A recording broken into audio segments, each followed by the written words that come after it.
Colt Nation, Miss Waddell here with another PBIS production. Today we're going to be talking about the trident. I'm not talking about King Triton's trident, I'm talking about the disinfector trident that is going to be used to sanitize the building. This trident requires a pesticide chemical-based product, and before Mr. Stewart can use it, he has to put this product in the machine. He has to then make sure that this product gets pumped into the canister.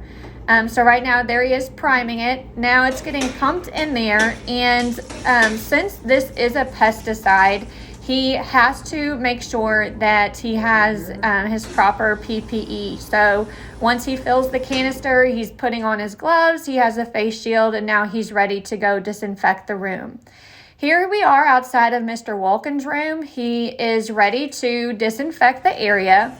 We have to make sure that the door is closed at all times while this machine is being operated because, again, it is a pesticide. He's spraying down all surfaces.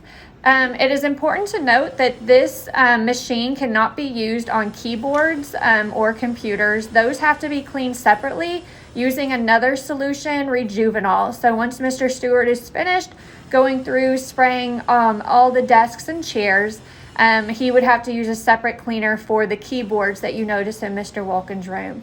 Notice the door is shut while the students are outside waiting for this process to be completed. The solution has to sit for a total of 3 minutes before it can be wiped down. So now Mr. Stewart has to go through, wipe down all of the surfaces that were sprayed. The last thing that Mr. Stewart does is he makes sure he wipes off the door before opening it up to let the administration know that the room is now cleared and ready for students to enter.